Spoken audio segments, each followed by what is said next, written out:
നമ്മളെ യൂട്യൂബിലോട്ട് ഇടുമ്പോഴത്തേന് എയറിലാവോ, അങ്ങനെ പറക്കുവോ? അതാണ് എനിക്ക് നല്ലൊരു പരിചയം, മുൻപരിചയം. ഞാൻ എവിടെ എയറിൽ കണ്ടിട്ടുണ്ട്, എന്തെങ്കിലും അങ്ങനത്തെ ലാൻഡ് എങ്ങനെ വാങ്ങിയായിരുന്നോ? ഇല്ല, ഞാൻ എവിടെ അങ്ങോട്ട് പോയപ്പോഴും അവിടെ കണ്ടു, ഏതെങ്കിലും രീതിയിൽ എയർ വന്നായിരുന്നു. അവിടെ ഉണ്ടായിരുന്നു. ഈ വെറുപ്പിന്റെ അങ്ങേറ്റത്തൊരു ഇഷ്ടം തോന്നി. ഹലോ ഹലോ, അലിയൻസി എന്നാണ്, അലിയൻസി എന്നാ. ഞാൻ പറയണം, ഒരു ചെറിയ ചെറിയ ചെറിയ ക്യാരക്ടർ ഉണ്ട്. പ്രണയം പറഞ്ഞ് പറയാൻ പറ്റാതെ അംഗീകരിക്കപ്പെടാതെ നമ്മളിങ്ങനെ നടന്നിട്ടുണ്ടോ? ഇവിടെ നിന്നാണ് കത്താൻ പോണ ഈ സാധനം. ഇഷ്ടമാണ് ഈ ചേട്ടാ, എനിക്ക് അങ്ങനെ സ്ഥിരം ഡയലോഗ് ഇടുന്നത്, എനിക്ക് അങ്ങനെ ഒന്നും ചേട്ടനെ കാണാൻ പറ്റൂല.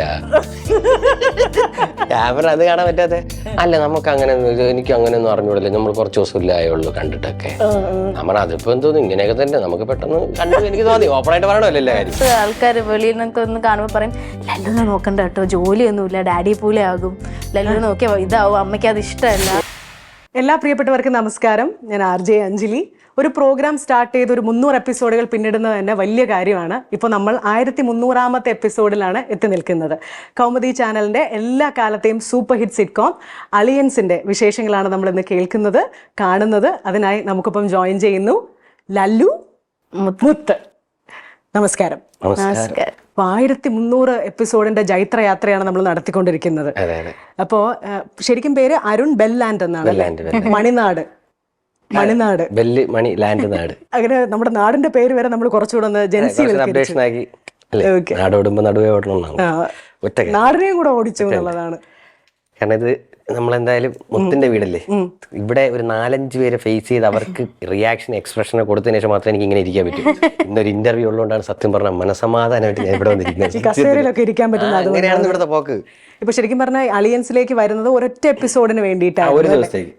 കാരണം ആദ്യമേ തന്നെ 1300ാമത്തെ എപ്പിസോഡ് ഇപ്പൊ നമ്മള് നോക്കിയല്ലേ, ഒരുപാട് സന്തോഷം. കാരണം അതിലൊരു ഭാഗമാവാൻ പറ്റിയതിൽ തന്നെ എനിക്ക് ഭയങ്കരമായിട്ടുള്ള സന്തോഷമുണ്ട്. പിന്നെ ചേച്ചി നേരത്തെ പറഞ്ഞ പോലെ ഒരു ദിവസത്തെ ഒരു ചെറിയൊരു എപ്പിസോഡിന് വേണ്ടി വിളിച്ച ഒരാളാ ഈ പറക്കും ലല്ലു എന്ന് പറഞ്ഞ ക്യാരക്ടർ.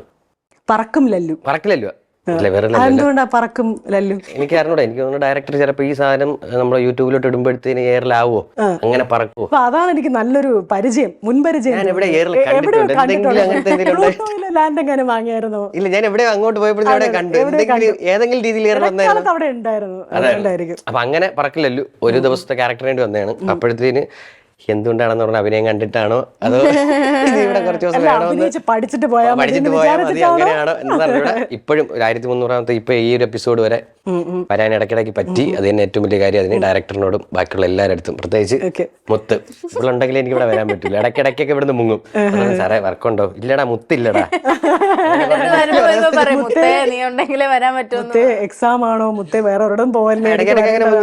ഞാൻ പറയും ഈ വർക്കില്ലാതെ ഇരിക്കുകയാണ്, എന്താ നീ? ഇല്ല ഞാൻ ഇല്ലേട്ടാ, ഇനി അടുത്ത ഷെഡ്യൂൾ 2 ദിവസം കാണൂ. 2 ദിവസം ശരി. അങ്ങനെയൊക്കെ അങ്ങ് പോകുന്നു. ഇപ്പൊ പ്രണയം ഭയങ്കര റിയലിസ്റ്റിക് ആയിട്ടാണ് ചെയ്യുന്നതെന്നാണ് പറയുന്നത്. അതെന്തുകൊണ്ടാണ്? നമ്മുടെ ഉള്ളിൽ നിറച്ച് പ്രണയം ഉണ്ടോ? പ്രണയം മനുഷ്യരല്ലേ, അത് കാണാതിരിക്കില്ല. ഒന്നാണോ അതോ പ്രത്യേകിച്ച് ഒരു കൊച്ചു പയ്യൻ ഞാനേ അങ്ങനെ വരുമ്പോഴത്തേന് പ്രണയം കാര്യങ്ങളൊക്കെ കാണുമല്ലോ. പക്ഷെ ഇവിടത്തെ പ്രണയം എന്ന് പറഞ്ഞു കഴിഞ്ഞാൽ അതിനുവേണ്ടി കുറെ കിടന്ന് കഷ്ടപ്പെട്ട് ചേച്ചി കാരണോട് അതുകൊണ്ട് അവിടെ സൈഡ് വഴി തിരിഞ്ഞു നോക്കി. ഇവള് സ്കൂളിൽ പോയിട്ട് വരുമ്പോഴത്തേന് ബൈക്ക് വിട്ട് കറങ്ങി നോക്കി. അങ്ങനെ ശല്യം കൊണ്ട് ഏകദേശം വർഷങ്ങൾ കൊണ്ട് ഇങ്ങനെ പുറകെ നടന്ന് അവസാനം എന്തായാലും സക്സസ് ആവുമല്ലോ. അതുവരെ ഞാൻ ട്രൈ ചെയ്തു. ഇപ്പൊ ചെറിയൊരു സ്പാർക്ക് കിട്ടിയിട്ടുണ്ട്. എന്തെങ്കിലും നടക്കോ ഈ വിവാഹം നടക്കാൻ സാധ്യത? എന്തൊക്കെ ഈ വെറുപ്പിന്റെ അങ്ങേറ്റത്തൊരു ഇഷ്ടം തോന്നി പറയുന്നു. കല്യാണം നടക്കുമോ? അല്ല, അത് ഞാൻ ചോദിച്ചു, നമ്മുടെ ഡയറക്ടറിന് ചോദിച്ചു, സാറേ ഇപ്പൊ ചെറിയൊരു പ്രണയം ഇട്ടിട്ടുണ്ട്, അപ്പൊ ഇതെങ്ങനെയാണ്, നമുക്ക് കല്യാണത്തിലോട്ട് പോവോ?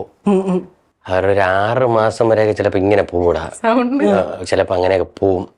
സാറിന്റെ സൗണ്ടും പിടിക്കുമല്ലേ? അങ്ങനെ സൈലന്റ് ആയിട്ട് പറയുള്ളൂ. സാറിന്റെ കാര്യം പറഞ്ഞു വേറെ കാര്യമുണ്ട്. എന്നെ ഇത് ഫസ്റ്റ് ഇവിടെ വിളിക്കണേ അലയൻസിൽ. അപ്പൊ എനിക്ക് അറിഞ്ഞൂടാ താരം. അപ്പൊ ഞാൻ വേറെ ഏതോ ഒരു വർക്കിൽ നിൽക്കുന്നു. ഹലോ അലയൻസി എന്നാണ്, അലയൻസി എന്ന്. ഞാൻ പറയണം, ഒരു ചെറിയ ചെറിയ ചെറിയ ക്യാരക്ടർ ഉണ്ട്. ഞാൻ പറഞ്ഞു വരാം. അപ്പൊ ആരാണ് വിളിക്കണമെന്നോ, സാധാരണ കൺട്രോളറിൽ വിളിക്കുള്ളൂ. ഇത് ഡയറക്ടർ ആണെന്ന് എനിക്ക് അറിഞ്ഞൂടാ. വിളിക്കുന്ന രായസാറാ ഇതിന്റെ ഡയറക്ടർ. വരുമോ? ഞാൻ പറഞ്ഞു ഇവിടെ എവിടെയാണോ സ്ഥലം? അത് ഇവിടെ നമ്മളെ എടപ്പഴിഞ്ഞിട്ട് വന്നത്. നാളെ ഫ്രീ ആണോ? ഞാൻ പറഞ്ഞത് ഫ്രീ ആണ്. പിന്നെ എനിക്ക് വേറെ ആരെയും നമ്പറില്ല. അലയൻസ് എന്ന് പറഞ്ഞ സംഭവം അറിയാം, പിന്നെ എനിക്ക് എടപ്പഴിഞ്ഞിട്ട് പിന്നെ സാറിനെ ഞാൻ വിളിക്കുകയാണ്. ഡയറക്ടർ എന്നൂര് എനിക്ക് അറിഞ്ഞൂടാ, അങ്ങനെ വിളിച്ചാണ്. സാറേ ക്ഷമിക്കണം. ഹലോ അണ്ണാ എവിടെയാണ്? ഞാൻ തിരുമല എത്തിയണ്ണാ. എവിടെയാണ് നിങ്ങള്? ഞാനിവിടെ ഞാൻ വിളിക്കാം. അപ്പോൾ ഈ പുള്ളി ഇവിടെ എനിക്ക് അറിഞ്ഞൂടല്ലേ കുറച്ച് കഴിഞ്ഞിട്ട് ഇവിടുന്ന് തിരിഞ്ഞ് സാറേ അണ്ണാ മിലിറ്ററി ക്യാമ്പിന്റെ അവിടെ എങ്ങോട്ടാണ് വരാണ്ട് അത് അവിടെ നേരെ ഇങ്ങോട്ട് വരുമ്പോഴേ ഇവിടെ നീല കയറ്റാണ് ഞാൻ വിളിക്കാം എനിക്ക് അങ്ങ് ഭ്രാന്ത് പിടിച്ചു കാരണം ഒരാളെ വിളിച്ചിട്ടേ ഞാൻ ബാഗൊക്കെ പാക്ക് ചെയ്ത് ബൈക്കിലേക്ക് എന്നിട്ട് വരല്ല അവിടെ നിന്ന് നേരെ താഴത്തോ ഓ അന്നപ്പോ നോക്കിയപ്പോ അലിയൻസിന്റെ സാധനങ്ങൾ സെറ്റിംഗ് വിളിച്ചാളെ എനിക്ക് അറിഞ്ഞൂടാ ഞാൻ ഇങ്ങനെ കറങ്ങണം അപ്പൊ എന്നെ അറിയാമല്ലോ പുള്ളി ഇങ്ങനെയാണ് ഇറങ്ങണം ആരും എന്നെ മൈൻഡ് ചെയ്യുന്നുള്ളത് നോക്കിയപ്പോ ഇവരൊക്കെ അങ്ങ് അപ്പുറ സൈഡിലോട്ട് ഞാൻ ഇവിടെ കുറച്ച് അവിടെ കോസ്റ്റ്യൂം ഒക്കെ എന്നെ വിളിച്ചാളെ എനിക്ക് അറിഞ്ഞൂടാ എന്റെ സീനായോ അറിഞ്ഞൂടാ എനിക്ക് അങ്ങനെ ആയിരുന്നു കറങ്ങണം അപ്പൊ നോക്കിയപ്പം മോണ്ടിന്റെ അവിടെ സാറിരിപ്പുണ്ട് ഞാൻ സാർ ഈ രാജേഷ് രാജേഷ് ഇങ്ങനെ സംഭവം നടന്നു രാജേഷ് അണ്ണ ഇതെവിടെ അരുണല്ലേ ഞാൻ തന്നെ രാജേഷ് ഞാനേ ഏകദേശം തീരുമാനമായി ക്യാരക്ടർ ഇല്ല ഇപ്പൊക്കെ ഇവിടുന്ന് കാരണം അത്രത്തോളം ഞാൻ അങ്ങനെ വിളിക്കാം ആക്ഷൻ പറയും എനിക്കറിയാം വിളിക്കാം നേരെ തന്നെ വന്നു ഈ ഭ്രാന്ത് പിടിച്ചിരിക്കല്ലേ രാജേഷ് സാറിനെ കണ്ട് സോറി സാറേ ഇത് ഇപ്പം പറഞ്ഞില്ലെങ്കിൽ പിന്നെ എനിക്ക് പറയാൻ പറ്റില്ല അതുകൊണ്ട് അങ്ങനെ സാറ് വിളിച്ച് ഇപ്പം 1300 എപ്പിസോഡ് വരെ വന്നിപ്പുണ്ട് പിന്നെ പ്രണയത്തിന്റെ കാര്യം ലൈറ്റ് ആയിട്ടൊക്കെ ഇങ്ങനെ ചെറിയ തുമ്പും കാര്യങ്ങളൊക്കെ ഉണ്ട് ഇനി ബാക്കിയുള്ളത് ലല്ലുവിനൊരു ചാൻസ് കൊടുത്തൂടെ എന്തുകൊണ്ടാണ് ഇത്രയും ഡിലേ ഈ 7 വർഷമായിട്ട് എന്തിനെ പിന്നാലെ നടത്തിപ്പില്ലേ കുട്ടി അല്ല അമ്മ അച്ഛനെയും പോലെ ആവരുതല്ലോ പഠിച്ചൊരു ജോലിയൊക്കെ മേടിക്കണമെന്ന് പറഞ്ഞ് നടന്നേ പക്ഷെ അത്യാവശ്യം കാര്യങ്ങളൊക്കെ എനിക്കുണ്ട് ക്യാരക്ടറിൽ പറഞ്ഞിട്ട് നമ്മൾ അവിടെ പോയി പഠിക്കുന്നുണ്ട് ഇവിടെ പോയി പഠിക്കുന്നുണ്ട് പൈസയൊക്കെ ഉണ്ടാക്കുന്നുണ്ട് 50,000 സാലറി ഒക്കെ ഉണ്ട് എന്നിട്ട് പോലും അംഗീകരിക്കില്ലല്ലോ എന്നാലേക്കും ഭയങ്കര എങ്ങനെയാണ് മുത്തിന്റെ സങ്കല്പത്തിലൊരു പ്രണയം എങ്ങനെ ആയിരിക്കണം എന്നായിരുന്നു അങ്ങനെ മുത്തിന് ക്യാരക്ടറിന് അങ്ങനെയൊന്നും ഇല്ലായിരുന്നു ക്യാരക്ടറിന് അങ്ങനെയൊന്നും ഇല്ല പഠിക്കണം ജോലി മേടിക്കണം അമ്മ അച്ഛനെ നോക്കണമെന്ന് എന്റെ പ്ലാൻ ഉണ്ടായിരുന്നുള്ളൂ ഇത് ഭയങ്കര അൺപ്ലാൻഡ് ആയിരുന്നു പിന്നെ പൊസസീവ് ഒക്കെ അടുപ്പിച്ച് വേറെ കൊച്ചിനൊക്കെ കൊണ്ടുവന്നപ്പോ പിന്നെ മുത്തിന് എന്തോ അത് ഞാൻ കൈന്നിട്ട് കളിച്ചതാ സംഭവം നമ്മുടെ സ്ഥിരം നമ്പർ അവസാനം 18-ാം തടവെന്നൊക്കെ പറയില്ലേ അതുപോലെ കാരണം ബാക്കിൽ നിന്ന് കിടന്ന് ചെറിയ നോട്ടോ കാര്യങ്ങളൊക്കെ ഉണ്ട് അപ്പൊ ഇവിടുന്ന് പോയി അവിടെ പോയി ഇവിടെ പോയി അപ്പോഴും അമേരിക്ക പോകണമെന്നൊക്കെ പറയുന്നുണ്ട് അതൊക്കെ പറയുന്നുണ്ട് എനിക്ക് അങ്ങോട്ട് കിട്ടില്ല അവസാനം ദൈവമേ എന്ന് വിചാരിച്ച് 18-ാം തടം അങ്ങ് എടുത്ത് വേറൊരു ഫ്രണ്ടിന്റെ കസിനോട്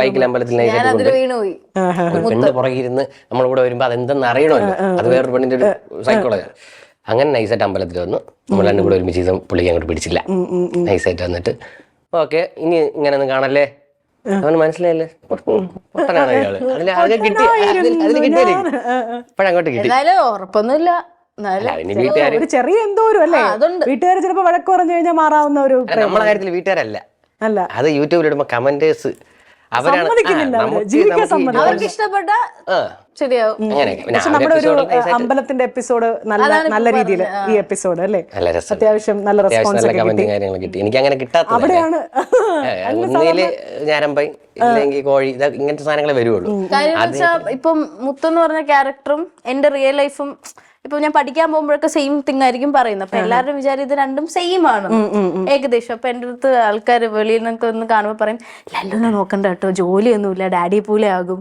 ലല്ലുനെ നോക്കിയ ഇതാവും അമ്മയ്ക്ക് അത് ഇഷ്ടമല്ല ഇനി ലല്ലുമായിട്ട് ഒറിജിനൽ ഞാൻ ഇല്ല അത് ക്യാരക്ടർ എന്താവും എനിക്ക് അറിഞ്ഞൂടാ പോകുമ്പോ പറയാന്ന് പറഞ്ഞു ഓക്കെ ഇത് ഇപ്പൊ ഈ പറയുന്ന പോലെ ക്യാരക്ടർ ആണോ ശരിക്കും നിങ്ങൾ ബിഹേവ് ചെയ്യുന്നതാണോ എന്ന് മനസ്സിലാവാത്ത തരത്തിൽ അത്രയും റിയലിസ്റ്റിക് ആയിട്ടാണ് സിറ്റ്കോമിന്റെ പ്രത്യേകത അതാണ് അപ്പൊ ഇവിടെ ലല്ലു വരുമ്പോഴാണെങ്കിലും അരുൺ വരുന്നതാണ് ഈ ലൈഫൊക്കെ എന്നിൽ നിന്നൊക്കെ എനിക്ക് എല്ലാരും പറയാം നല്ല ഭയങ്കര ലൈഫായിരുന്നു അരുണെ ഞാൻ ഇപ്പൊ ആലോചിക്കുന്നത് എങ്ങനെയാടാ ഇത് എനിക്കങ്ങനെ പറ്റാത്തയാണത് അത്യാവശ്യം ഞാൻ വേറെ ചാനലിലേക്ക് സ്കിറ്റും കോമഡി സ്കിറ്റിലൂടെയൊക്കെയാണ് ഞാൻ ഇതിലോട്ടൊക്കെ വരുന്നത് അപ്പം അതിന്റെ പാറ്റേൺ വേറെ ഇതിന്റെ പാറ്റേൺ വേറെയാണ് അപ്പൊ അത് കുറച്ച് ദിവസം വന്നപ്പോഴത്തേനും എനിക്ക് ആ ഒരു സ്കിറ്റിന്റെ ഒരു പാറ്റേൺ കിടന്നു അപ്പൊ സാറ് പറഞ്ഞു എന്താ അത്രയും വേണ്ട കുറച്ചും ഡൗൺ ചെയ്താൽ മതി ഓവർ റിയാക്ഷൻ ഒക്കെ അങ്ങനെയൊക്കെ വരും പിന്നെ മുത്തിനെ സംബന്ധിച്ചിടത്തോളം കുഞ്ഞുനാളിലെ മുത്ത് ഇവിടെ ഈ ഒരു വീട്ടിൽ കളിച്ച് വളർന്ന് ഇത്ര ചെറുപ്പത്തിലേ അവളെ കണ്ടു തുടങ്ങിയതാണ് അപ്പൊ ഈ ഓഡിയൻസിനും യൂട്യൂബേഴ്സ് നമ്മുടെ കണ്ടുകൊണ്ടിരിക്കുന്ന എല്ലാ പ്രേക്ഷകർക്കും അത്രത്തോളം ഒരു അറ്റാച്ച്മെന്റ് മുത്തുമായിട്ടുണ്ട് അപ്പൊ പെട്ടെന്ന് ഞാൻ ലല്ലു എന്ന് പറഞ്ഞ ഒരു ക്യാരക്ടർ രണ്ടുപേരും പ്രണയത്തിലാവുന്ന കല്യാണത്തിനോട് ചിലർക്ക് അത് സ്വന്തം മക്കളെ പോലെ ഹൃദയത്തിലാണ് ഇരിക്കുന്നത് എന്നെ ആരും മോനായിട്ട് കാണലല്ല എന്നാണ് ഞാൻ ഇങ്ങനെ ആലോചിക്കുന്നത് ഇതിപ്പോ ശരിക്കും പറഞ്ഞ 1300 എപ്പിസോഡ് എന്ന് പറയുമ്പോൾ നമ്മള് 6 വർഷത്തോളം 2019 ഷൂട്ട് തുടങ്ങി ഇതിലേക്ക് വരുന്നത് എങ്ങനെയാ ഞാൻ വേറൊരു ചാനലിന്റെ ഒരു സീരിയലിന് വേണ്ടി ഓഡീഷന് പോയതായിരുന്നു അത് കണ്ടിട്ട് രാഷ്മയുടെ ഒരു സീരിയലിന് വേണ്ടി വിളിച്ചായിരുന്നു. എന്നിട്ട് അത് തീർന്നു. എന്നിട്ട് ഞാനത് കുറെ സ്ഥലത്ത് പറഞ്ഞിട്ടുണ്ട്. എനിക്കപ്പോൾ രാഷ്മീരത്ത് ഭയങ്കര അറ്റാച്ച്മെന്റ്, എന്തൊരു വേറൊരു അറ്റാച്ച്മെന്റ് ആണ്. അപ്പൊ ഞാൻ ക്രിസ്മസിന് ഓണത്തിനൊക്കെ ഞാൻ വിളിച്ച് happy Christmas Reshma, happy Onam Reshma എന്ന് പറയും. അങ്ങനെ ഒരു ദിവസം ഹാപ്പി ക്രിസ്മസ് വിളിക്കാൻ വേണ്ടി വിളിച്ചതാ. അപ്പൊ എൻ്റെ അടുത്ത് പറഞ്ഞ് നാളെ ഫ്രീ ആണോ? ഞാൻ പറഞ്ഞു ആ ഫ്രീയാ. എന്ന് ഇങ്ങനെ ഇതുപോലെ ഇടപഴഞ്ഞിട്ട് ഒരു ഷൂട്ടുണ്ട്. അത് എന്തിന്റെ ഷൂട്ട്, എന്നതാ അത് ഫുൾ റോൾ ഒന്നും പറഞ്ഞിട്ടില്ല, ഒരു ഷൂട്ടുണ്ട്, ചുമ്മാ വരാൻ പറഞ്ഞു. പിറ്റേ ദിവസം വന്നപ്പോ ഞാൻ നോക്കിയപ്പോൾ മഞ്ജുമ്മ എല്ലാവരും ഉണ്ട്. ഇവരൊക്കെ നമ്മൾ സ്ക്രീനിൽ കണ്ടിട്ടുള്ളൂ. അപ്പൊ ഇതെന്ത് പരിപാടി, ഇത് ഒരു ഐഡിയ ഇല്ല എന്താ. അങ്ങനെ ഷൂട്ട് ചെയ്ത്. ഇപ്പോ ഇത്രയും തുടക്കം സമയത്ത് ഇത് ഇത്രയും ഇങ്ങനെ ഹിറ്റ് ആകുമെന്നോ, ഇപ്പൊ ഇത് കാരണം നമുക്ക് ഒരുപാട് ഓപ്പർച്യൂണിറ്റീസ് വരുമെന്നോ വിചാരിച്ചിട്ടുണ്ടായിരുന്നു? ഒരിക്കലും ഇല്ല. ലൈക്ക് തുടങ്ങി കുറച്ച് നാളത്തേക്ക് ഇത് എന്താ സംഭവം എന്ന് എനിക്ക് ഞാൻ കുഞ്ഞായിരുന്നല്ലോ, വലിയ ഐഡിയ ഇല്ലായിരുന്നു.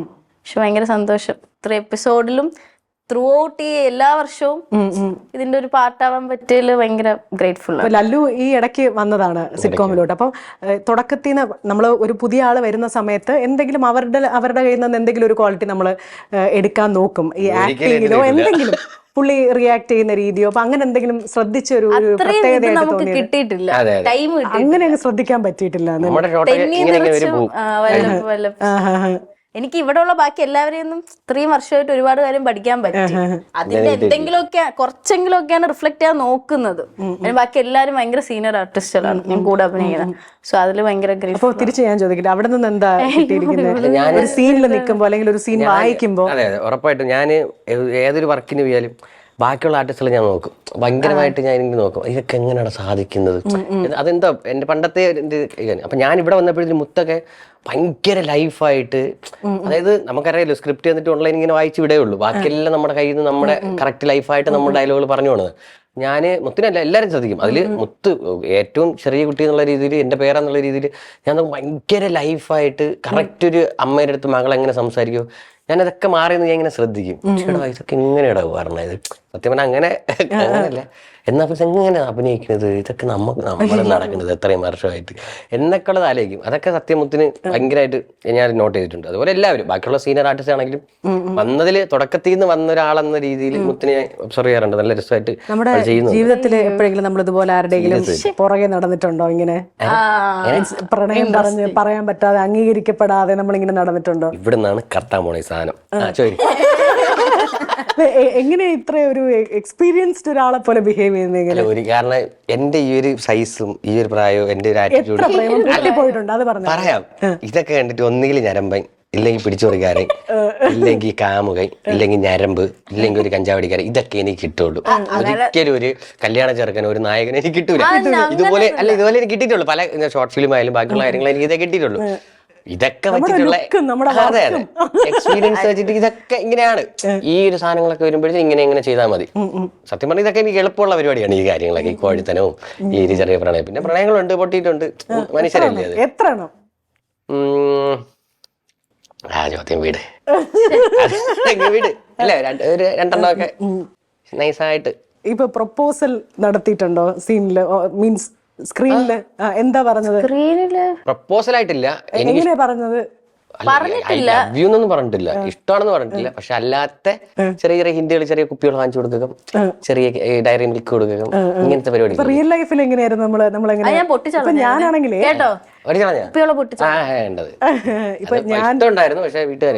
പ്രേമം എന്ന് പറയുന്ന അല്ലെങ്കിൽ പ്രണയം എന്ന് പറയുന്ന ക്രിഞ്ചാണല്ലോ. അപ്പൊ ഞാൻ ഫസ്റ്റ് ഒരാളെടുത്ത് പ്രണയമാണെന്ന് പറയുന്നത് എങ്ങനെയാന്ന് വെച്ചാൽ എനിക്ക് പറയാൻ പേടി. അപ്പൊ ഞാനിങ്ങനെ ചോദിച്ചു ഇന്നെന്താ ബ്രേക്ക്ഫാസ്റ്റ്? ഇപ്പൊ ഇഡ്ഡലി. റിയൽ ലൈഫ് ആണോ? അതെ, ഞാൻ റിയലി ഇങ്ങനെയായിരുന്നു എന്റെ പ്രേമം പറഞ്ഞത്. അപ്പൊ എത്ര ഇഡ്ഡലി ആണെങ്കിൽ ചേട്ടാ എത്ര ഇഡ്ഡലി കഴിക്കും? അപ്പൊ ചേട്ടൻ പറഞ്ഞു 5. അപ്പൊ ഞാൻ പറഞ്ഞു ചേട്ടന്റെ വീട്ടിൽ ഇഡ്ഡലി ഉണ്ടാക്കാൻ വരട്ടെ എന്ന്. ഇത്രയും വൃത്തിയായിട്ട രീതിയിൽ പ്രപ്പോസ്. അപ്പൊ അതുപോലെ എന്തെങ്കിലും അറിയാതെ കയ്യിൽ നിന്ന് പോയ എന്തെങ്കിലും പ്രണയ അഭ്യർത്ഥനകൾ ഉണ്ടായിട്ടുണ്ടോ എന്നാണ് ഞാൻ ചോദിച്ചത്. പ്രണയ അഭ്യർത്ഥന ഇല്ല. ആദ്യത്തത് ഞാൻ എന്തായാലും കുറെയൊക്കെ ഉണ്ടായിരുന്നുണ്ടെങ്കിലും ഫസ്റ്റ് പറഞ്ഞത് നമ്മൾ എന്തായാലും മറക്കൂല. അപ്പൊ അതെന്തായിരുന്നു? നമ്മൾ ആദ്യം ഇഷ്ടമാണെന്ന് പറയുമല്ലോ അങ്ങോട്ട്. ആദ്യമേ അങ്ങ് ഇഷ്ടമല്ല, കുറച്ച് ദിവസം മെസ്സേജ് അയച്ച് ഉള്ളതാണ്, ഇപ്പൊ ഉള്ള പ്രസന്റ്ലി ഉള്ള സാധനമാണ് ഞാൻ പറഞ്ഞത്. എന്തായിരുന്നു സംഭവിച്ചത്? ഇത് എനിക്ക് ഇഷ്ടമായിരുന്നു. അപ്പൊ ഞാൻ നൈസായിട്ട് മെസ്സേജ് അയച്ചു തുടങ്ങി. ചായ കുടിച്ചു, ചേച്ചി പറഞ്ഞല്ലോ എത്ര ഡെയിലി കഴിച്ചു, അതൊക്കെ ഫസ്റ്റ് വരുമല്ലോ. അത് വലിയ സംഭവമായിട്ട് എടുത്തില്ല. ഫുഡ് സുഖമാണ്, ചായ കുടിച്ചോ, ചോദിച്ചു. ഞാൻ പറഞ്ഞ ഒരു കാര്യം പറയണ്ട, എനിക്ക് ഇഷ്ടമാണ്. അത്രേ ഉള്ളൂ. അല്ല ഇങ്ങനെ ഇഷ്ടമാണ് ഈ ചേട്ടാ എനിക്ക് അങ്ങനെ സ്ഥിരം ഡയലോഗ് എനിക്ക് അങ്ങനെ ഒന്നും ചേട്ടനെ കാണാൻ പറ്റൂല. ക്യാമറ അത് കാണാൻ പറ്റാതെ അല്ല നമുക്ക് അങ്ങനെ എനിക്ക് അങ്ങനെ ഒന്നും അറിഞ്ഞൂടല്ലേ, നമ്മൾ കുറച്ച് ദിവസമില്ലേ ആയുള്ളൂ കണ്ടിട്ടൊക്കെ. നമ്മൾ അതിപ്പോ എന്തോന്നു ഇങ്ങനെയൊക്കെ തന്നെ നമുക്ക് പെട്ടെന്ന് കണ്ടു എനിക്ക് തോന്നി. ഓപ്പണായിട്ട് പറയണമല്ലോ എല്ലാ കാര്യം. അല്ലേ നമുക്കൊരു ഫ്രണ്ടാണെങ്കിൽ ഞാൻ ഇല്ല ഞാൻ പോണു പയ്യെന്ന് പറഞ്ഞിട്ട് ഞാൻ അപ്പൊ പിന്നെ പുറകെ പിന്നെ 2 ദിവസം കഴിഞ്ഞിട്ട് പോവല്ലേ ചേട്ടാ. പിന്നെ അങ്ങനെ നൈസായിട്ട് ഏകദേശം 5-6 വർഷമായിട്ട് ഇങ്ങനെ കൊണ്ടുപോകണം. ഓ 5-6 വർഷം. മുത്തിന്റെ അമ്മ നമ്മളെ കാണുന്നുണ്ട്. അല്ല ഉണ്ടായിട്ടുണ്ടോ എപ്പോഴെങ്കിലും? അങ്ങനെ അല്ല അത് പറയണം ഇല്ല, എനിക്ക് ജീവിച്ചു തുടങ്ങുന്നല്ലേ ഉള്ളൂ ഞാൻ. ജീവിച്ചു തുടങ്ങുന്ന വർഷങ്ങളായിട്ട്. ഓക്കെ. ഇപ്പം നമ്മള് ഈ സീൻസ് ഒക്കെ കാണുമ്പോൾ ഒരു വിത്തൗട്ട് മേക്കപ്പ് ആണ് എല്ലാം, ഓൾമോസ്റ്റ് എല്ലാ സീൻസും. അപ്പോൾ അതൊക്കെയും കംഫർട്ടബിൾ ആണോ? എല്ലാവരും മഞ്ജേച്ചി ഉൾപ്പെടെ എല്ലാവരും അങ്ങനെ തന്നെയാണ് ഇരിക്കുന്നത്. അപ്പോൾ അതുകൊണ്ടായിരിക്കുമോ പുറത്തിറങ്ങുമ്പം ഇതുപോലെ ശരിക്കും ഇത് നമ്മുടെ ലൈഫിൽ സംഭവിക്കുന്നതാണോ എന്നൊക്കെ ഉള്ള ഒരു സംശയം ആൾക്കാർക്ക് തോന്നുന്നത്? മേക്കപ്പും ഇല്ല, പിന്നെ ഭയങ്കര റിയലിസ്റ്റിക് ആയിട്ടുള്ള ഇടപെടലുകൾ. രാജ്മാറാണ് ആക്ച്വലി. കുഞ്ഞിലെ ഈ മേക്കപ്പിന്റെ ഒക്കെ ഇതാകുമ്പോൾ എനിക്ക് ഭയങ്കര ഇഷ്ടം മേക്കപ്പ് ചെയ്യാൻ. ഫേസിലൊന്നും ചെയ്യാൻ പറ്റില്ല, കാരണം പിമ്പിൾ ആക്നെ പ്രോൺ ആയതുകൊണ്ട് ഒന്നും ചെയ്യാറില്ല. പക്ഷെ ലിപ്സ്റ്റിക് ഒക്കെ ഇടാൻ ഭയങ്കര ഇഷ്ടം. അപ്പൊ ഞാൻ കുറച്ച് ലിപ്സ്റ്റിക് ഒക്കെ ഇട്ട് ഒരുങ്ങിയൊക്കെ വരുമ്പോൾ രാഷ്മ ഇങ്ങനെ കുഞ്ഞിലാണെങ്കിൽ വിളിച്ചിട്ട് ഇങ്ങനെ തുടച്ച് അല്ലെങ്കിൽ പോയി തുടച്ചിട്ടോ എന്ന് പറയും. അതുകൊണ്ട് അങ്ങനെ ഇടാൻ സമ്മതിക്കാറില്ല. പിന്നെ അത് കണ്ട് ആക്ച്വലി യൂസ്ഡ് ആയി. നമ്മൾ വീട്ടിൽ നിൽക്കുന്ന എങ്ങനെയാണോ അതുപോലെ മാക്സിമം അതാണ് നമുക്ക്. രാഷ്മ എന്നാ വിളിക്കുന്നത്. രാഷ്മ. അതെങ്ങനെയാ വിളി? രാജേഷ് മാമൻ. രശ്മമ്മ. ഞാനേ പെൺകുട്ടി ഞാൻ ഇങ്ങനെ ഇങ്ങനത്തെ ക്യാരക്ടർ ഇവിടെ ഇല്ല. തുടച്ചു കൊടുക്കാൻ ഇങ്ങനത്തെ ക്യാരക്ടർ സത്യമായിട്ട് മനസ്സിലായില്ല. ഇങ്ങനത്തെ ക്യാരക്ടർ ഇല്ല ഇവിടെ. അങ്ങനെ എല്ലാം പഠിച്ചു വരുന്നേ ഉള്ളൂ. ചേച്ചിക്ക് മനസ്സിലായില്ല. എനിക്ക് ആദ്യമേ മനസ്സിലായി. എന്താന്നറിയില്ല. എനിക്ക് ആദ്യമേ ആ ഒരു ഇല്ലടാന്ന് എന്റെ അടുത്ത് പക്ഷെ കുറെ പേര് ചോദിക്കും ആരേ രേഷ്മ. ഇപ്പം ഇവിടെ വന്നതിന് ശേഷം ഇപ്പൊ ഓരോരുത്തരുടെ പേര് പറഞ്ഞു കഴിഞ്ഞാൽ അവരിൽ നിന്ന് എന്തെങ്കിലും ഒരു ക്വാളിറ്റി എടുക്കാം എന്ന് വിചാരിച്ചാൽ ഏത് ക്വാളിറ്റി ആയിരിക്കും ആരിൽ നിന്നൊക്കെ എടുക്കുന്നതെന്ന് ഞാൻ ചോദിക്കാൻ പോകുന്നത്. ഇപ്പം മഞ്ജു ചേച്ചി എന്തായിരിക്കും നമ്മൾ ഒരു ആർട്ടിസ്റ്റ് എന്നുള്ള തരത്തിൽ അവിടെ നിന്ന് ഇങ്ങനെ എടുക്കാൻ ഉദ്ദേശിക്കുന്ന ഒരു ക്വാളിറ്റി? ആരുടെ അടുത്താണ് ചോദ്യം? നിന്റെ അടുത്ത്. മെച്യൂരിറ്റി ആയിട്ട്, അതായത് കറക്റ്റ് നമ്മുടെ വീട്ടിലുള്ള ഒരു ഗ്രഹനാഥ പറയുന്ന രീതിയിൽ, അല്ലെങ്കിൽ സ്വന്തം അമ്മ എങ്ങനെയാണ് നമ്മളോട് സംസാരിക്കുക അത്രയും മോഡുലേഷനും ആ ഒരു ലൈഫ് ഇട്ട് ഭയങ്കരമായിട്ട് അഭിനയിക്കുന്ന ആ ഒരു സാധനം കിട്ടിക്കഴിഞ്ഞാൽ ഞാൻ എടുക്കും. ക്ലീറ്റസിന്റെ കയ്യിലൊന്നോ? അങ്ങനെയൊന്നും എടുക്കാനില്ല. എന്നാലും പൊളിറ്റിക്സ് പരമായിട്ട് കുറച്ച് കാര്യങ്ങള് നല്ലതുണ്ട്. ഒരു ആർട്ടിസ്റ്റ് എന്നുള്ള തരത്തിൽ അവരുടെ ഒരു ക്വാളിറ്റി, ആർട്ടിസ്റ്റ് എന്നുള്ള തരത്തിലുള്ള ക്വാളിറ്റി അല്ല ഇഷ്ടമാണ്. അങ്ങനെ എടുക്കത്തക്ക സാധനം എന്തെന്ന് ചോദിച്ചാൽ എല്ലാം വേണമെന്നൊക്കെ ഞാൻ പറഞ്ഞോളൂ. കാരണം ഇത് എന്തെടുക്കണമെന്ന് അറിഞ്ഞൂടാ. ചില ആൾക്കാർ നമുക്ക് ചിലത് കിട്ടിയാൽ കൊള്ളാം, പക്ഷെ എല്ലാം തികഞ്ഞ ഒരാൾ ഇരിക്കുമ്പോഴത്തേനും അതിൽ ഏതെടുക്കുന്ന നമുക്ക് കൺഫ്യൂഷൻ ആയിരിക്കും. എല്ലാം തികഞ്ഞ ഒരാളാണ്. തികഞ്ഞിരിക്കില്ലേ കനകൻ. അതെ, ഭയങ്കര മെച്യൂരിറ്റി ഉള്ളൊരു ക്യാരക്ടറാണ്.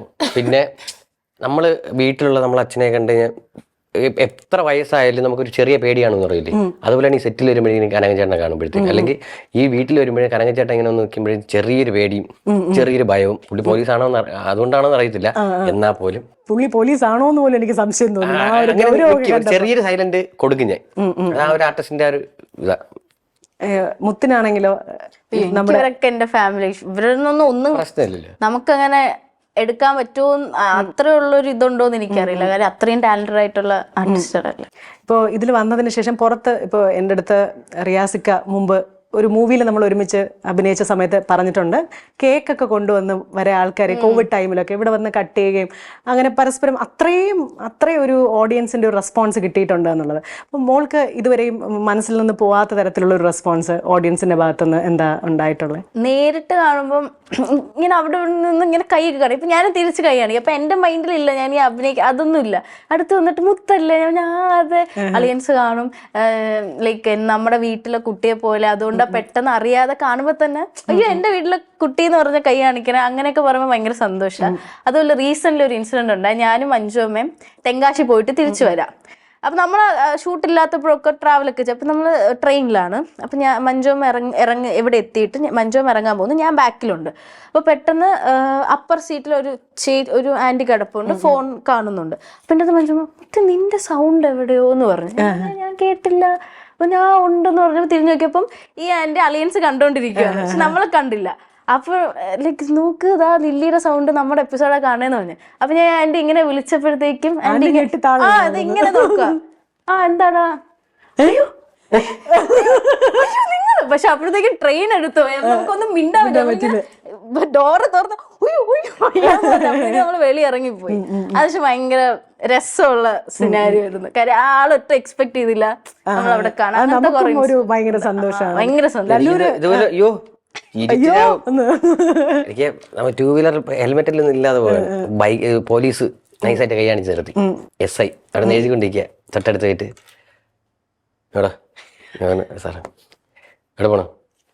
അതുവരെ പോണം സാർ, വീട് എവിടെ തന്നെ തരാം അളിയൻസിലുള്ളതല്ലേ.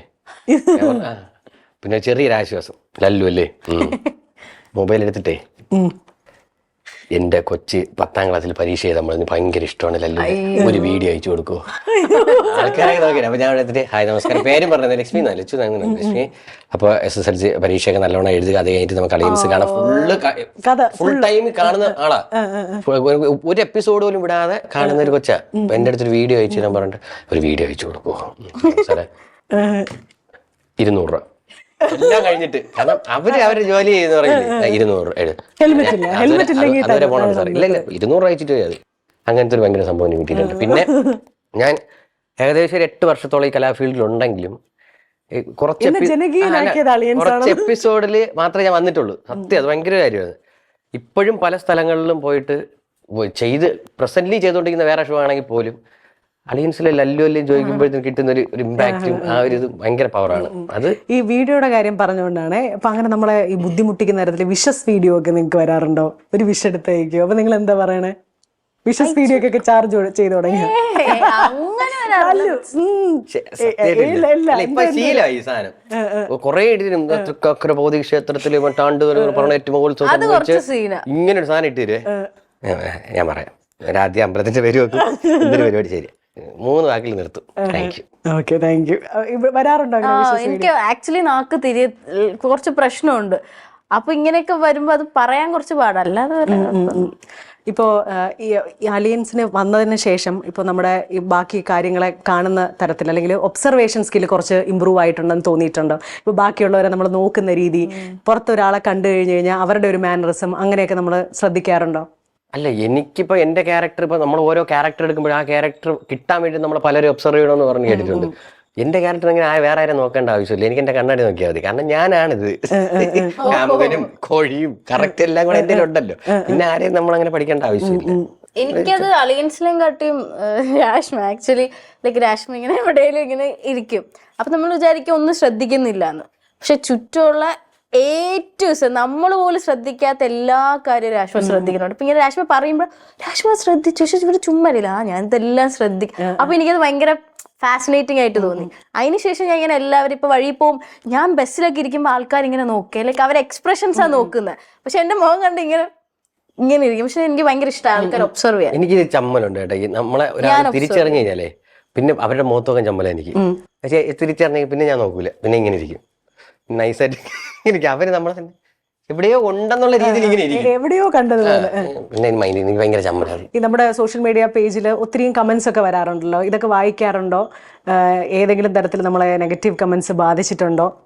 എനിക്കൊക്കെ ഉണ്ടായിട്ടുണ്ട്. അലയൻസ് തന്നെ ലൈക്ക് ഇങ്ങനെ കയറിയും താൻ നോക്കിയിരിക്കുമല്ലോ. അപ്പൊ അങ്ങനെയൊക്കെ വായിക്കുമ്പോൾ ഞാൻ ചിലതൊക്കെ കാണുമ്പോൾ എനിക്കൊക്കെ ഭയങ്കര ഇടയ്ക്ക് വെച്ചൊക്കെ എനിക്കൊക്കെ ഭയങ്കര മെന്റലി അതൊക്കെ ഭയങ്കര അഫക്റ്റ് ചെയ്തിട്ടുണ്ട്, വിഷമമൊക്കെ വന്നിട്ടുണ്ട്. പിന്നെ it is how it is, നമുക്കൊന്നും ചെയ്യാൻ പറ്റത്തില്ല. എങ്ങനെ കമന്റ്സ് ബാധിക്കാറുണ്ടോ? എല്ലാ കമന്റ്സും. പിന്നെ നമുക്ക് ഈ നെഗറ്റീവും പോസിറ്റീവും അങ്ങനെ ഇല്ല, എല്ലാം ഞാൻ ഒരുപോലെ എടുക്കുന്നു. അത് ഭയങ്കര നല്ല ക്വാളിറ്റിയാണ്. കള്ളാടാ കാരണം നമ്മൾ ഇതുപോലെ പണ്ട് കുറെ ചെയ്തിട്ടുണ്ട്. എന്നിട്ട് റിപ്ലൈ കൊടുക്കൂല, യൂട്യൂബ് റിപ്ലൈ കൊടുക്കില്ല, എല്ലാം വായിക്കും. ഭയങ്കര രസമാണ് അത്. ഭയങ്കര മെന്റൽ സ്ട്രെങ്ത് വേണം നെഗറ്റീവും പോസിറ്റീവും ഒരുപോലെ എടുക്കാൻ. അങ്ങനെയൊക്കെ.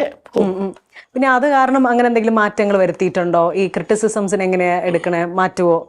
നമ്മുടെ പെർഫോമൻസിലൊക്കെ ആ ഒരു മാറ്റം കൊണ്ടുവരാറുണ്ടോ എന്തെങ്കിലും? എന്റെ പെർഫോമൻസ് ബേസിൽ അങ്ങനെ ഒരു കമന്റ് വന്നിട്ടില്ല. ഇവളെങ്ങനെയെങ്കിലും വിട്ടിട്ട് നീ വേറെ എവിടെയും പോടാന്ന് പറഞ്ഞിട്ടുള്ള സാധനങ്ങൾ വരും. ആ കൊച്ചു പാവോടെ നീ എന്തുണ്ട് അതിന്റെ ജീവിതം കളയെന്ന് പറഞ്ഞു. അങ്ങനെ നമുക്ക് പോകാൻ പറ്റില്ല. എനിക്ക് വേറെ വർക്കില്ലല്ലോ, എനിക്ക് വർക്ക് വേണ്ടേന്ന് അങ്ങനെ വന്നിട്ടുള്ളൂ. അല്ലാതെ ഇപ്പൊ ഈ 1300 എപ്പിസോഡുകൾ നമ്മൾ പിന്നിടുന്നു. പക്ഷെ എങ്കിലും ഈ പറഞ്ഞ പോലെ ഒരു നല്ല എപ്പിസോഡ് ഒരാൾക്ക്, എല്ലാ എപ്പിസോഡ്സും നല്ലത് തന്നെയാണ്, പക്ഷെ എങ്കിലും ഒരാൾക്ക് നമ്മുടെ പെർഫോമൻസ് വീഡിയോ അയച്ചു കൊടുക്കാൻ പറയുമ്പം ഏതെങ്കിലും എപ്പോഴും സെലക്ട് ചെയ്യുന്ന ഒരു പർട്ടിക്കുലർ എപ്പിസോഡ് ഉണ്ടാവും. അപ്പൊ അതേതാണ് മുത്തിന് ഏറ്റവും ഇഷ്ടപ്പെട്ടത്? ഏതാണ് എപ്പിസോഡിനെയും കാട്ടി എനിക്ക് ഞാനും മഞ്ജുമായിട്ടുള്ള കോംബോ സീൻസ് ഭയങ്കര ഇഷ്ടമാണ്. കാര്യം അതിൽ ഇവിടുന്ന് എല്ലാം നമ്മൾ ഇംപ്രൂവൈസ് ചെയ്യാറുണ്ട്, പക്ഷെ ആ സീൻ ഒരു 99% നമ്മൾ രണ്ടുപേരും ഇട്ടായിരിക്കും സംസാരം. എനിക്കത് ഭയങ്കര ഇഷ്ടമാണ്. വീണ്ടും കാണാനും ഒക്കെ ഞാനും മഞ്ജുമ്മയും തമ്മിലുള്ള സീൻസ് ഭയങ്കര താളമാണ് ഈ രണ്ടുപേരും കൂടെ സംസാരിക്കുന്നത്. കേട്ടൊന്നും നമ്മളതിൽ വലിയ കണ്ടന്റ് ഇല്ലെങ്കിൽ പോലും അതിങ്ങനെ ഒരു ഒഴുക്കിലേക്ക് നിൽക്കും. സാധനത്തിലുള്ള കൊണ്ടുപോയത് അതിനനുസരിച്ച് മഞ്ജു ചേച്ചി നിൽക്കും. ഭയങ്കര രസമാണ്. ഓക്കെ, അപ്പൊ നമ്മുടെ പെർഫോമൻസിൽ ഇതുവരെ വന്ന എപ്പിസോഡ്സിൽ എനിക്ക് എല്ലാം ഏകദേശം ഒരുപോലെയാണ്. ഒന്നിലൊരു മഞ്ജു കൊണ്ട് കൊടുക്കുക, അല്ലെങ്കിൽ മുത്തേ, ഇതെല്ലാത്തിലും കാണും. എല്ലാ സീരിയസിലും മുത്തേ ഇങ്ങനെ സാധനങ്ങളുണ്ട്. പക്ഷെ അതില് നമ്മുടെ സേതുലക്ഷ്മി അമ്മയും നമ്മളതിന്റെ ഒരു ഓട്ടോയിൽ ഔട്ട്ഡോർ സീൻ ഉണ്ടാവും. ബുള്ളറ്റിൽ വന്നിട്ട് ഓട്ടോയിൽ കയറ്റി വിടുന്നത്, അങ്ങനത്തെ ഒരു സീൻ ഉണ്ടാവും. പിന്നെ അപ്പോഴേ അവള് തിരിഞ്ഞു നോക്കുന്ന ഒരു സീനും അങ്ങനെ സ്ലോമോ കട്ടും അതൊക്കെ വെച്ചിട്ട് എനിക്ക് ഭയങ്കര ഇഷ്ടമാണ്. പക്ഷെ ആക്ച്വലി നോക്കുകയാണെങ്കിൽ അല്ലുവിന്റെ ക്യാരക്ടർ ഭയങ്കര നല്ലതാണ്. കാര്യം 5 വർഷമായിട്ട് ജസ്റ്റ് ഒരു നോട്ടം മാത്രം കിട്ടിയിട്ട് ഒരു കുട്ടി എന്ന് പറഞ്ഞ് നിൽക്കുന്ന ആളാണ്. ആ ഒരു നോട്ടം മതി, ഹീസ് ഹാപ്പി. എന്റെ അമ്മേന്റെ അച്ഛൻ്റെ അടുത്ത് പറ ആദ്യം. അപ്പൊ അങ്ങനത്തെ റിലേഷൻ ഇപ്പൊ അങ്ങനെ ഇറ്റ്സ് റെയർ, റൈറ്റ്? ഇത്രയും വർഷമായിട്ടും വേറെ ഒരു ഞാൻ സംസാരിക്കാറ് പോലില്ല മുത്തെന്ന് പറഞ്ഞ ക്യാരക്ടർ. നമ്മള് ശരിക്കും ആഗ്രഹിക്കുന്നത് എങ്ങനെയാണ്? നമ്മള് പ്രത്യേകിച്ചൊന്നും തിരിച്ചൊന്നും പ്രതീക്ഷിക്കാതെ ഒരു പ്രണയം സംഭവിക്കണം. അപ്പോ ഭയങ്കര നല്ല ലവ് ആണ് ലല്ലു മുത്തിനോട് ഉള്ളത്. ജോലിയൊക്കെ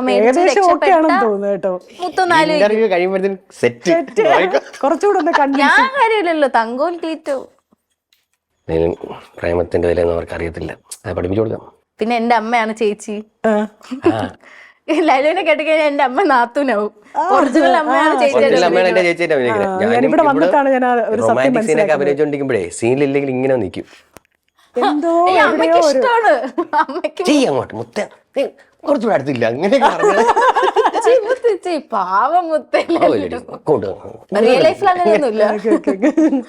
ഇപ്പൊ അലിയൻസിന് ശേഷം ഇവിടെ ഉള്ള എല്ലാ ആർട്ടിസ്റ്റിനും ജീവിതത്തില് വളരെ കാര്യമായിട്ടുള്ള പോസിറ്റീവായിട്ടുള്ള സംഭവങ്ങളൊക്കെ പുതിയ കൂടുതൽ ഓപ്പർച്യൂണിറ്റീസ് ഒക്കെ വന്നിട്ടുണ്ട്. അപ്പോൾ മുത്തിനും അതുപോലെ അങ്ങനെ എന്തെങ്കിലും ഒരിക്കലും മറക്കാനാകാത്ത ഒരു പ്രശംസയോ അല്ലെങ്കിൽ ഒരു ഓപ്പർച്യൂണിറ്റിയോ അങ്ങനെ എന്തെങ്കിലും പറയാനുണ്ടോ?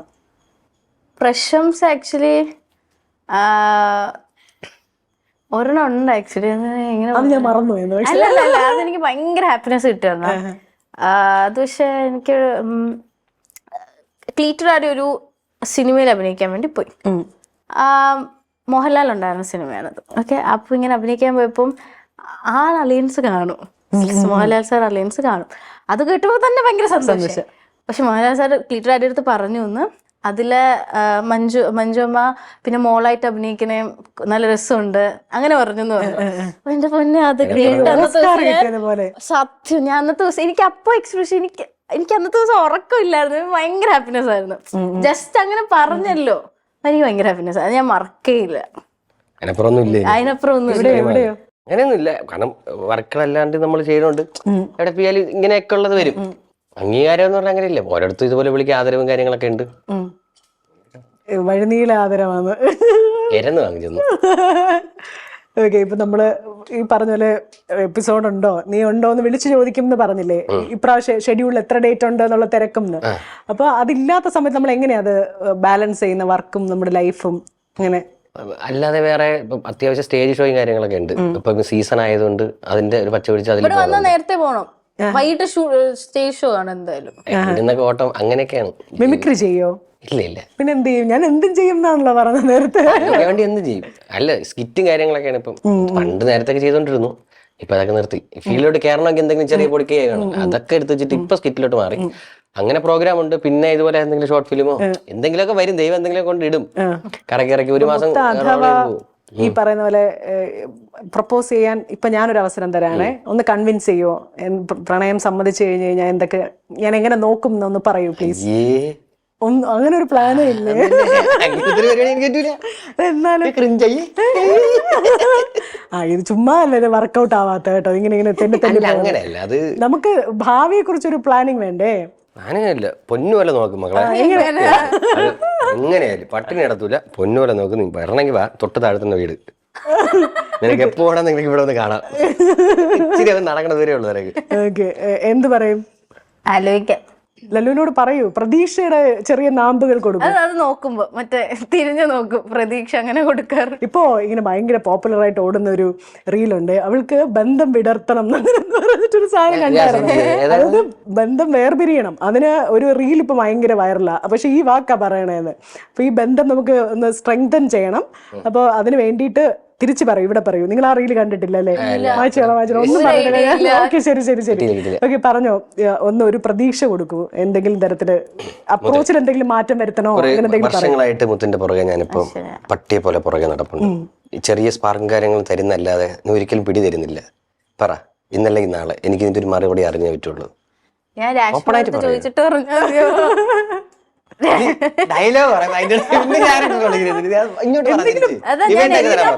എങ്ങനെ ഇടണോന്ന് ഞാൻ ചോദിക്കണ്ടേ? അല്ല, നിനക്ക് പ്രതീക്ഷ കൊടുക്കൂ. ഇന്നിവിടെ നമ്മൾ പറയണത് സാറ് കാണും, ഇതനുസരിച്ച് സാറ് എഴുതും. ഇത് പറഞ്ഞു എന്തൊക്കെ ഒരു പ്രതീക്ഷയുടെ വകുപ്പുണ്ട്. ചെറിയൊരു വേറെ ആരെയും നോക്കാൻ പോവണ്ട കേട്ടോ. ഇത്രേ തരുന്നുള്ളൂ. ഇങ്ങനെ പറഞ്ഞു കഴിഞ്ഞാൽ എനിക്ക് അങ്ങോട്ടും പോകാൻ പറ്റില്ല. വയസ്സ് പൊക്കോണ്ടിരിക്കുകയല്ലേ ചേച്ചി. അപ്പൊ അങ്ങോട്ടും പോകാൻ പറ്റില്ല, ഇങ്ങോട്ടും നടുക്കി ഇതുപോലെ 5 വർഷം 6 വർഷം ഇങ്ങനെ പോകും. നടക്കാൻ പോകും. അപ്പൊ എന്തായാലും അടുത്ത് ഞാൻ ഇന്റർവ്യൂവിന് വരുന്ന സമയത്ത് നിങ്ങളുടെ ഈ അതായത് കല്യാണം കഴിഞ്ഞിട്ടുള്ള ഫസ്റ്റ് ഇന്റർവ്യൂ, അങ്ങനെ ഭയങ്കര വൈറൽ സംഭവങ്ങളുണ്ടല്ലോ, വിവാഹിതരായതിനു ശേഷമുള്ള ഫസ്റ്റ് ഇന്റർവ്യൂ, അതും ഞാൻ തന്നെ ചെയ്യാനിട വരട്ടെ എന്ന് ആത്മാർത്ഥമായിട്ട് ആഗ്രഹിക്കുന്നു. ഈ 1300 എപ്പിസോഡ് എന്ന് പറയുന്നത് 2000, 6000, 10000 ഒക്കെ കിടക്കട്ടെ. എല്ലാവിധ ആശംസകളും. Thank you. പെട്ടെന്ന് നടക്കുന്ന ഈശ്വര കല്യാണം. ഓക്കെ. ശരി.